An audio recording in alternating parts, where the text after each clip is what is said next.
өөрийн гарах жагаа хариу үйлдэлийг хөндлөнгөөс нь хардаг энэ чадварыг сэргэг ухамсартай буюу ухамсар сэрсэн хүн гэж бид нар тодорхойлж ярьдаг. Тэгэхээр ухамсараа хэрхэн сэргээх вэ гэдэг маш хэлбэрхэн аргыг та бүхэндээ зааж өгье. Чакра гэдэг үгийг сонсох агшинд бидний тархинд энэ үгтэй холбоотой өмнө суугдсан ихтгэл үнэмшрүүд автоматар орж ирдэг буюу бид нар энэ үгтэй холбоотой шинэ мэдээлэл хүлээж авахдаа тааруухан болдог гэсэн.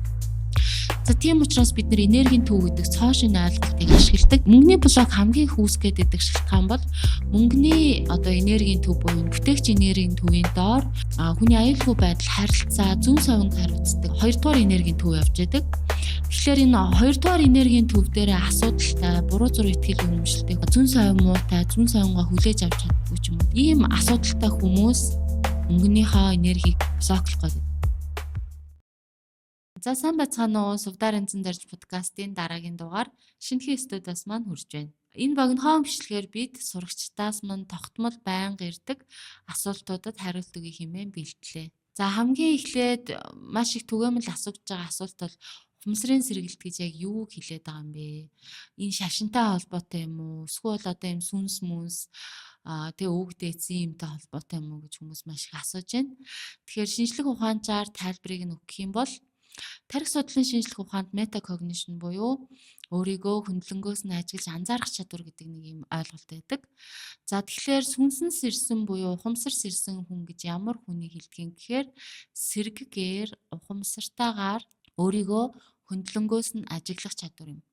Өөрийнхөө юуг нь ажиглаад байгаа юм гэхээр бодож байгаа бодлоо, биед мэдрэгж байгаа мэдрэмжийг анзаарч чаддаг. Өөрийн гарах жагаа хариу үйлдэлийг хөндлөнгөөс нь хардаг энэ чадварыг сэргэг ухамсартай буюу ухамсар сэрсэн хүн гэж бид нар тодорхойлж ярьдаг.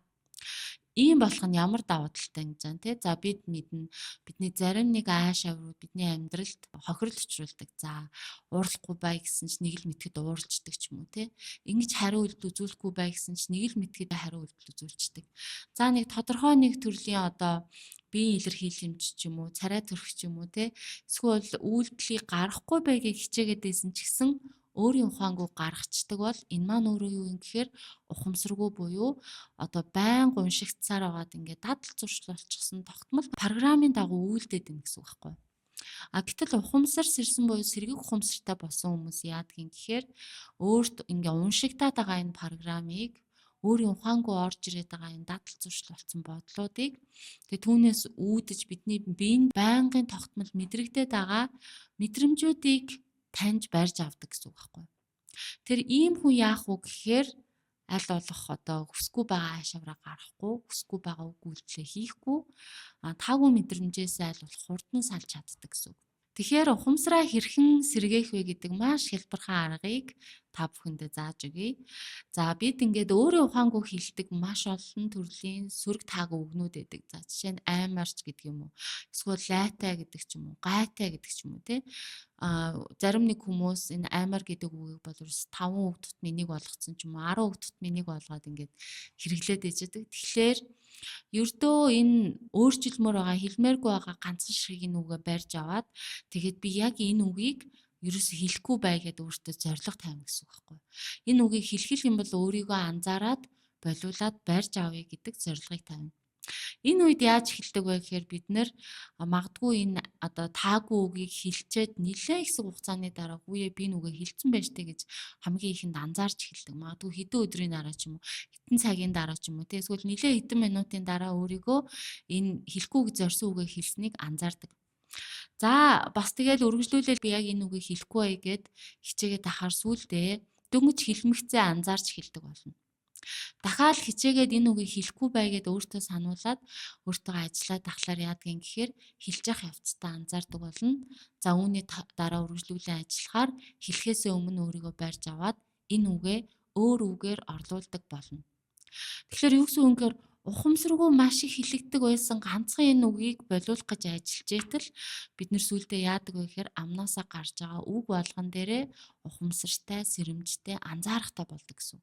Энэ ерөөсөө бидний ухамсараа сэргээх хамгийн хэлбэрхэн хамгийн дүрт арга юм.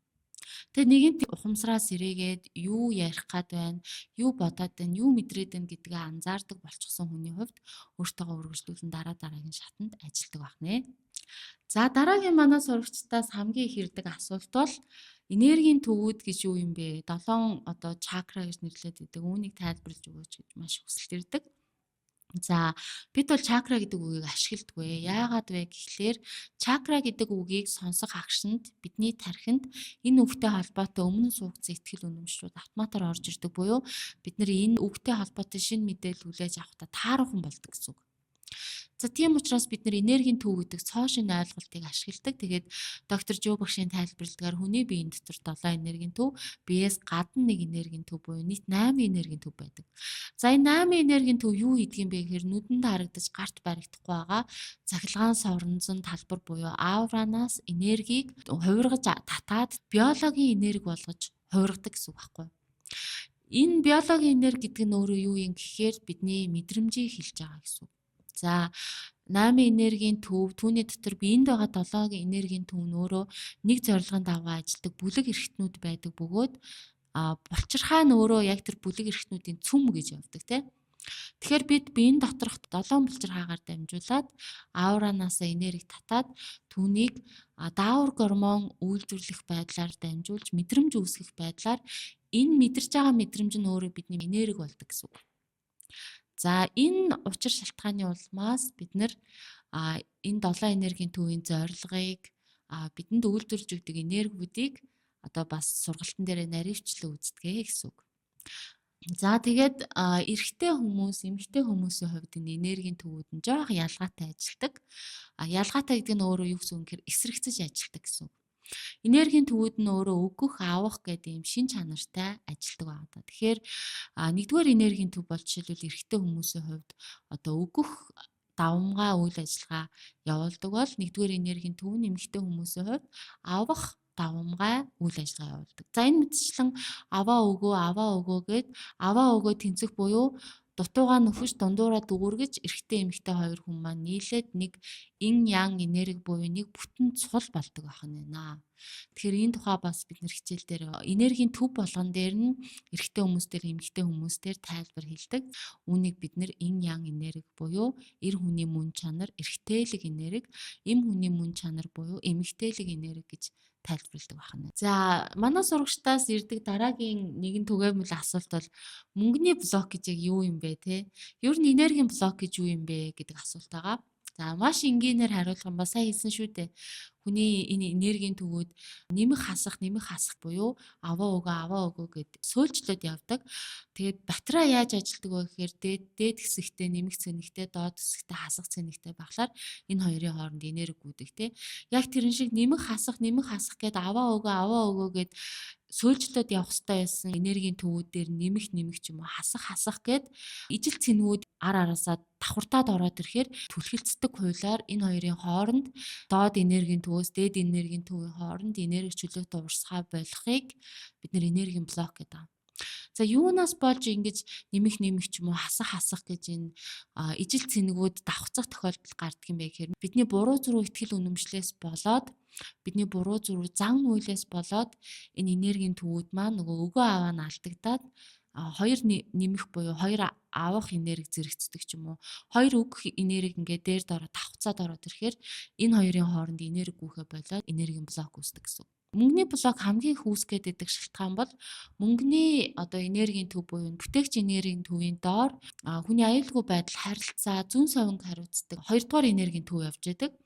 Тэгэхээр энэ 2 дугаар энергийн төв дээрээ асуудалтай, буруу зураг ихтгэл үнэмшилтэй, зүүн совин муутай, зүүн совингаа хүлээж авч чаддгүй ч юм уу. Ийм асуудалтай хүмүүс мөнгөнийхөө энергийг блоклох гэдэг. За хамгийн энгийнээр юу гэж тайлбарлах вэ гэхээр бид нэр хин нэгэнд борлуулалт хийх ч юм уу те хин нэгнээс мөнгө авахтаа наадхаа өг гэж загнаж байгаад бол авч чадахгүй те бид нэр мөнгө олохын тулд яадаг юм гэхээр зөв сайхан харилцаа үүсгэж зөв сайхан үйлчилгээ үзүүлж ч юм уу үнэхээр эсвэл чанартай бараа бүтээгдэхүүнийг үйлдвэрлэж ер нь бол харилцаан дээр үндэслэж хүмүүс мөнгө олдог. Тэгэхээр мөнгөний блок үүсэх хамгийн том нөхцөл нь өөрөө юу юм гэхээр хоёрдугаар энергийн төв асуудалтай буюу харилцаа асуудалтай байхаар мөнгө блоклогддог.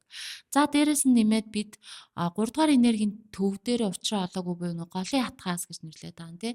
Өөрийнхөө хамгийн сайн чаддаг зүйлсийг олоогүй, хамгийн сайн чаддаг зүйлсээ хийхгүй байгаа үедээ бид сэтгэл ханамжгүй, өөртөө итгэлгүй, хийж байгаа зүйлдээ сэтгэлээ зориулж чадахгүй, хийж байгаа зүйл маань чанартай байж чадахгүй, зүгээр үнэлж чадахгүй байхдаа бид яадаг юм гэхээр мөнгөний асуудалтай болоод мөнгөний блок үүсгдэг гэсэн. Тэгэхээр мөнгөний блок гэдэг бол ердөө л буруу зуруу итгэл үнэмшил, өөрийн одоо эр эрчмийг ч юм уу ийм эрчмийн онцлогийг сайтар ойлгоогүй байх, түүнээсээ үүдэлтэй харилцаан дээр асуудалтай байх, сэтгэлийн шарах траума ихтэй байх тий. За тэгэнгуутаа өөрийгөө олоогүй байх гэдэг зүйлсээс болоод л мөнгөний блок үүснэ. Хамгийн түгээмэл мөнгөний блок үүсдэг шалтгаан бол энэ байна. За энергийн блок гэдэг чинь ч гэсэн тэгэхээр яг үүнтэй ижил ойлголт байх нь байна тий. Доод 3 хүрд блоктой байгаа үед юм уу эсвэл доод 3 хурдан дээр нэмэх хасах гэдэг нь өгөө аваа тэнцвэржээгүй үед энерги 4-р энергийн хүрд буюу хайрын хүрд рүү чөлөөтэй урсаж чаддгүй. Тэгэхээр энергийн блок гэдэг маань яг үүнтэй адилхан асуудал.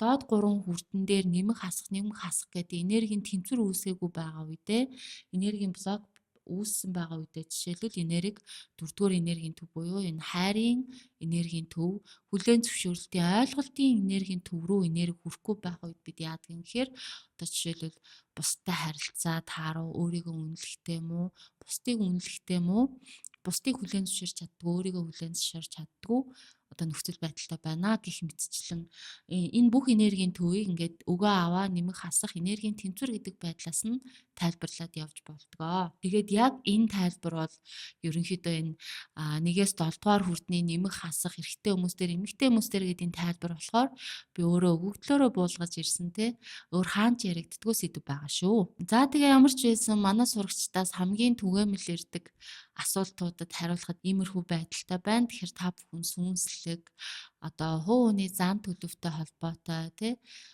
дээрэс нь ухамсартай холбоотой өөрийн мэдхийг хүссэн, ойлгохыг хүссэн, тодорхой болгохыг хүссэн асуултуудаа энэ доор бичээд агаарай. Тэгээд бид ерөнхийдөө тодорхой давтамжтай хугацаатаагаар нэг удаа ингээд энэ богинохон бичлэгээр уулзаад асуултуудад нь хариулаад явнаа. За баяртай.